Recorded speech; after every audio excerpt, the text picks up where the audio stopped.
Rejoindre sa place, et ce qui me permet de poursuivre non pas nos travaux, mais cette séance que nous avons interrompue par la présentation des ERA Awards for Future Generation.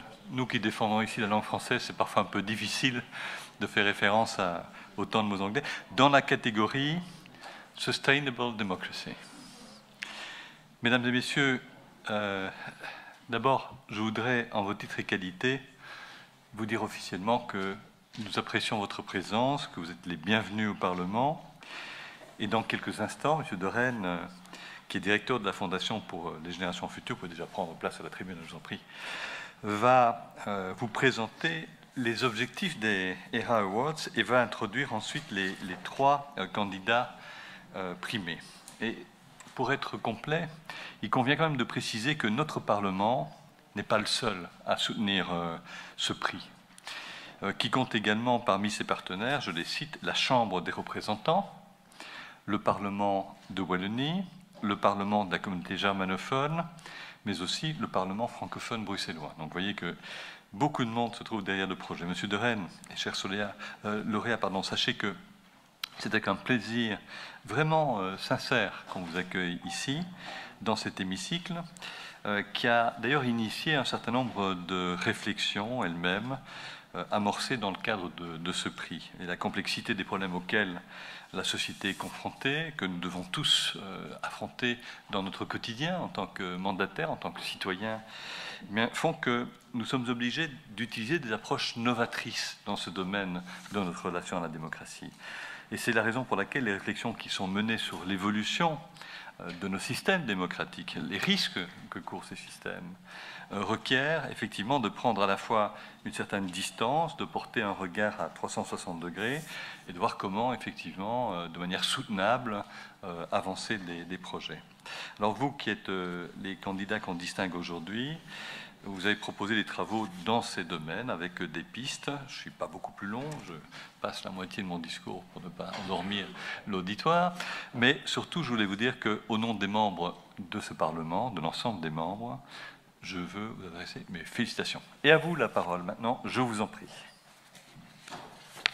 Merci, Monsieur le Président. Bienvenue à toutes bienvenue à toutes et à tous. En vos titres et qualités, bien sûr, à cette séance tout à fait particulière. Nous en sommes particulièrement heureux et même émus quasiment pour deux raisons. Parce que nous sommes réunis autour d'une thématique qui nous tient à la Fondation pour les générations futures particulièrement à cœur depuis l'origine de la Fondation. Et au vu des différents événements de ces dernières années, semble plus que jamais d'une actualité brûlante. Je voulais bien sûr remercier le Parlement, votre Parlement et en particulier son président, M. Rudy Demotte, pour l'accueil réservé à nos primés des ERA Awards 2023 autour du prix ERA Awards Sustainable Democracy.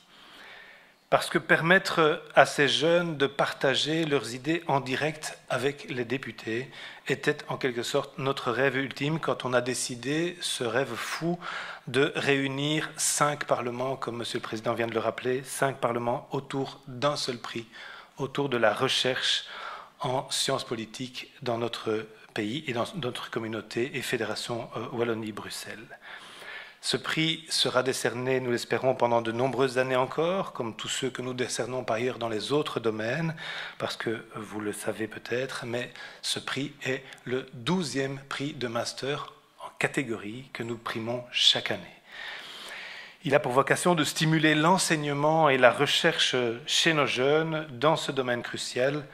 En outre, nous espérons pouvoir le déployer prochainement dans les universités flamandes. Ce serait évidemment un must. Il s'agit d'un prix décerné par la Fondation avec le soutien, comme je l'ai dit, des 5 parlements. C'est un prix qui valorise et récompense des mémoires de niveau master pour une approche systémique, qu'on appelle chez nous une vision à 360 degrés, propre à un mode de développement soutenable que requiert notre planète finie, pour faire avancer la réflexion ou les pratiques liées à la démocratie délibérative, plus généralement toute forme d'innovation démocratique. Il s'adresse prioritairement aux étudiants dans leur parcours et bien sûr aux jeunes diplômés en sciences politiques, droit, philosophie et sociologie, mais la liste n'est non exhaustive. Je vais me permettre de vous présenter très rapidement la Fondation, qui est une fondation d'utilité publique fondée en 1998. Son parcours a croisé notamment, Monsieur Demotte, votre parcours plus d'une fois dans votre parcours de ministre-président et puis aujourd'hui de président du Parlement par ailleurs, ainsi que de nombreuses groupes parlementaires ainsi que de différents ministres de toutes origines et de toutes perspectives politiques. Nous sommes pluralistes, indépendants et nous avons une activité dans les 3 régions du pays. Notre nom, Fondation pour les générations futures, nous veut promouvoir une vision à 360 degrés qui intègre ce qu'on appelle la logique des 4 P. People, Planet, Prosperity et Participation, c'est-à-dire gouvernance participative. C'est évidemment à ce 4e P que nous nous attachons à travers ce prix académique que nous décernons aujourd'hui. Nous voulons donner confiance, faire confiance aux jeunes qui, par leurs nouvelles idées, leurs nouvelles solutions, pourraient nous aider à transformer le monde vers un monde plus habitable. Aujourd'hui, la Fondation soutient une centaine de jeunes par an, représentant une 50aine de projets de recherche et d'entrepreneuriat soutenables qui concrétisent ces nouvelles idées pour demain. En tant que plateforme philanthropique transformatrice, qui s'appuie principalement sur des dons et des legs, mais aussi sur des partenariats comme celui qui nous réunit aujourd'hui avec les 5 parlements. Parmi nos actions de soutien aux jeunes, nous avons développé tout un programme de soutien au monde académique, ce sont les ERA Awards, dont le prix que l'on décerne aujourd'hui fait partie. Et nous avons évidemment d'autres manières de pouvoir soutenir les jeunes dans leur parcours au niveau des prototypes, au niveau des startups et au niveau de la consolidation de leurs projets quand ils sont en phase de développement de projets très concrets. Dès 2021, c'était hier quasiment, les parlements ont souhaité s'impliquer à nos côtés pour qu'un prix dans ce domaine voie le jour afin de mieux écouter ce que les jeunes chercheurs ont à nous dire sur l'évolution de nos institutions et de la pratique démocratique. Je le redis, nous sommes extrêmement heureux et fiers que nos primés puissent s'exprimer dans une telle enceinte et devant une telle audience. Cette voie a été ouverte en 2022 lors de la remise du premier prix par la Chambre fédérale et aujourd'hui, grâce à vous, nous sommes parmi vous. Encore merci. Et je suppose, et nous sommes certains, les autres parlements partenaires vont vous emboîter le pas. Vous allez découvrir aujourd'hui les 3 travaux primés en 2023, la lauréate Tayan Storm, ainsi que les autres primés, Anton Menako et Anthony Ricotta. Tayan, qui va prendre la parole juste après moi, a terminé son master en sciences de la population et du développement à la faculté de philosophie et de sciences sociales de l'ULB en août 2022. Elle est actuellement junior advisor dans l'organisation Dreamocracy.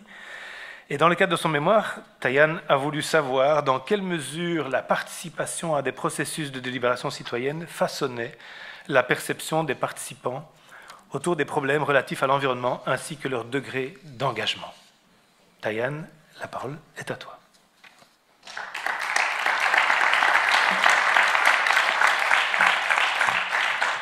Bonjour, merci Monsieur Derren pour l'introduction et merci au Parlement pour cette opportunité. Je vais commencer par mon début, c'est-à-dire l'intérêt pour ce sujet. Il m'est venu par le sujet qui est donc la démocratie délibérative et l'environnement.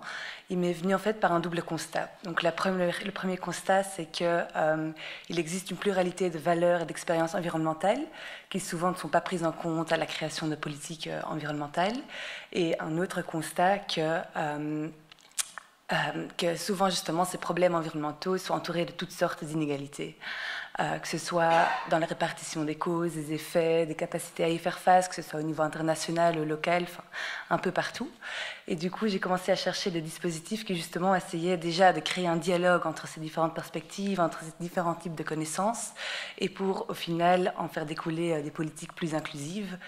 Et c'est comme ça que je me suis retrouvée dans le domaine de la démocratie délibérative et plus spécifiquement dans un cas qui s'est déroulé au Danemark. Donc là, j'ai interviewé les 14 participants qui avaient participé dans ce processus pour savoir comment cette expérience avait changé leur comportement, leur mentalité. Et donc, effectivement, ma conclusion était qu'il y avait une grande influence, pour la plupart, qu'elle était positive, donc vraiment une prise de conscience, une prise d'action aussi, dans différentes mesures. Mais ce qui, je pense, qui m'a beaucoup intéressée ici dans ce travail et qui est peut-être un peu plus pertinent aujourd'hui dans l'hémisphère, c'est que ça m'a aussi vraiment permis de voir les opportunités et le potentiel qu'ont la démocratie délibérative, surtout pour une démocratie en crise, mais aussi d'en voir les obstacles et les problèmes et d'essayer de continuer les réflexions et de trouver des solutions à tout ça. Merci à tous.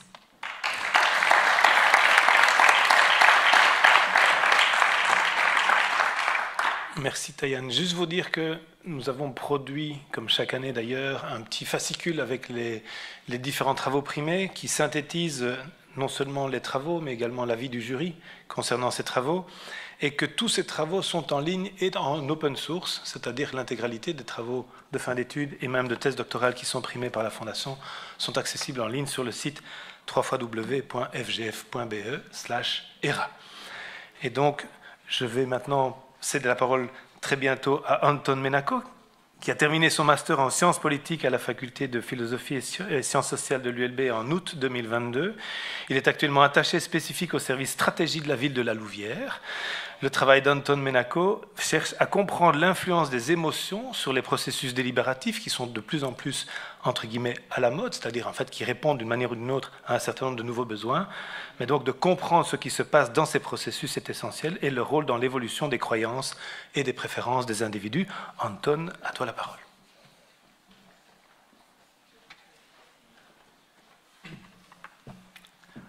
Bien, bonjour à toutes et à tous. Merci au Parlement et merci à la Fondation pour les générations futures pour l'opportunité. Alors, en bref, mon mémoire, il s'est intéressé au rôle des émotions pendant les délibérations entre citoyens et après les délibérations, c'est-à-dire dans l'éventuel changement d'opinion qu'elles amènent. Pourquoi un tel sujet? Parce que jusqu'à il y a peu, et à tort, la recherche a réduit la délibération politique à un processus purement rationnel et le jugement des individus à une simple résultante de leur raisonnement. Du coup, en termes de recherche, il y avait une voie qui s'ouvrait. Les principaux enseignements de mon mémoire sont que, d'abord, un meilleur capital émotionnel des participants permet généralement une meilleure qualité de la délibération. Le problème, c'est que le capital émotionnel est très inégalement réparti dans la population d'une manière assez similaire aux autres inégalités. Donc, ça montre l'intérêt de prêter attention aux mini-formations sur l'intelligence émotionnelle qui fleurissent un peu partout dans le monde professionnel. Ensuite, même des émotions positives peuvent nuire à la délibération. Il y a un exemple intéressant, c'est celui de l'enthousiasme de groupe, qui peut mener certains membres du groupe à ignorer les interventions dissonantes. Du coup, là aussi, ça montre l'intérêt de prêter attention aux forces affectives de groupe et aux techniques qui permettent de les contenir. Également, des processus émotionnels peuvent contribuer à la transformation de l'opinion des citoyens. En particulier, l'empathie vis-à-vis d'une personne présentant une opinion différente, elle peut motiver un individu à modifier son jugement initial. Et enfin, la capacité qui est généralement attribuée par la recherche à la délibération de mener les participants à changer d'opinion, elle est peut-être à relativiser, du moins en ce qui concerne les grandes questions morales. En fait, l'idée, c'est qu'il n'est pas impossible que certaines de nos croyances morales soient saturées par la perspective de la communauté dans laquelle on vit ou de notre environnement social. Donc, en fait, ça montre l'intérêt de s'intéresser, certes, de continuer à s'intéresser à la démocratie délibérative, mais également à des formes de participation qui mènent les citoyens à vivre ensemble, à fréquenter des individus qui se situent en dehors de leur environnement social habituel. Et voilà, donc en fait, varier les types de modèles démocratie qu'on propose au sein de notre démocratie. Merci.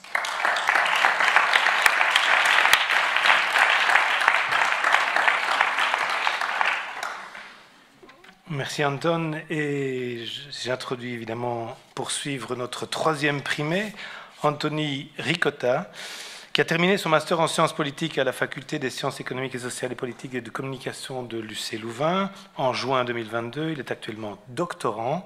Le travail d'Anthony porte sur les propos tenus sur la démocratie pendant la crise sanitaire du Covid-19, Covid-21, par deux partis politiques de droite radicale européens, le Vlaams Belang pour la Belgique et le Rassemblement national en France. Une attention particulière a été attachée à la façon dont ces deux partis utilisent les propos sur la démocratie au profit de leur stratégie d'accession au pouvoir. Je t'en prie, Anthony, la parole est à toi. Un tout grand merci pour cette présentation. Bonjour à toutes et à tous. Je vais d'emblée commencer avec ma présentation. Donc, comme vous le savez certainement, les partis populistes de droite radicale, qui sont plus couramment appelés partis d'extrême droite, connaissent un succès majeur en Europe. On l'a encore vu récemment en Italie. Ces partis se singularisent notamment par le rapport qu'ils entretiennent à la démocratie libérale, donc à notre démocratie, puisqu'ils la critiquent fortement et ils promeuvent en substitut une forme de démocratie qui se rapproche d'une démocratie illibérale. La pandémie de Covid-19, elle a remis l'enjeu démocratique au centre des débats, puisque, par exemple, de nombreuses mesures sanitaires ont été qualifiées d'antidémocratiques par certains pans de population et par certaines forces politiques. Dans un tel contexte, s'est posé la question de ce que des partis habituellement critiques de la démocratie ont pu dire à ce sujet durant une telle période.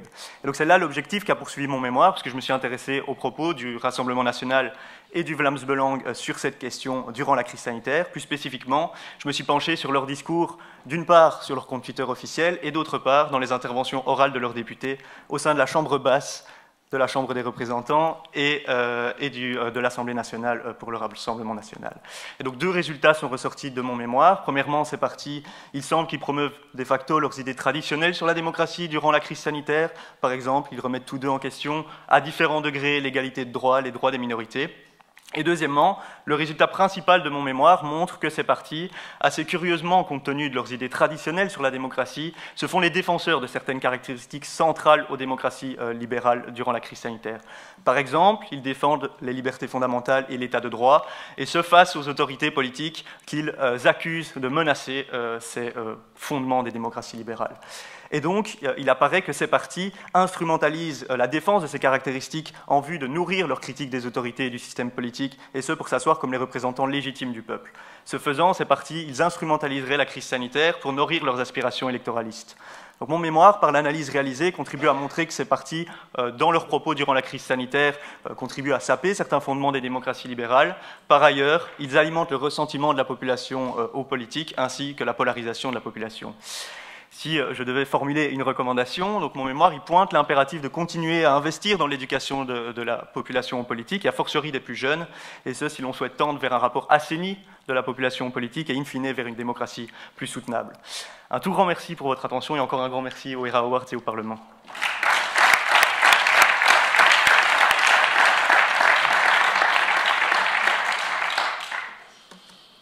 Alors j'imagine très bien que toutes ces réflexions et tous ces travaux de recherche éveillent en vous de nombreuses questions et vont continuer à vous questionner. Vous aurez certainement l'occasion d'interroger plus avant nos jeunes chercheurs lors du drink qui suit la présente séance. Je laisse donc au beau soin du président du Parlement de clore de la manière qui lui convienne ce moment exceptionnel et vous donne déjà rendez-vous à l'année prochaine, puisque l'année prochaine, effectivement, nous aurons également une nouvelle volée de lauréats pour 2024.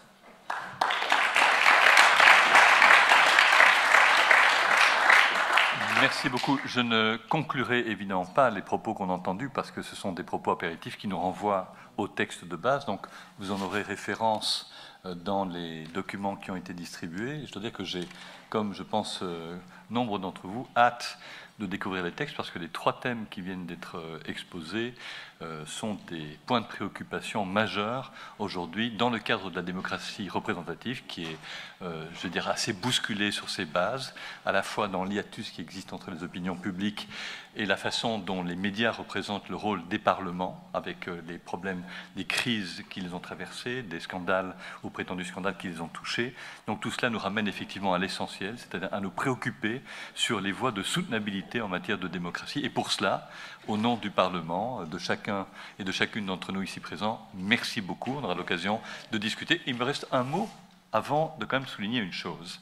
C'est que nous sommes entre parlementaires aujourd'hui, mais nous avons également Monsieur le ministre-président qui est là pour l'exécutif, et c'est intéressant que ce dialogue se fasse aux deux échelons, exécutif et législatif concomitamment. Merci Monsieur le ministre-président d'être resté jusqu'au bout. Et un mot donc pour conclure, santé, nous allons prendre un verre ensemble.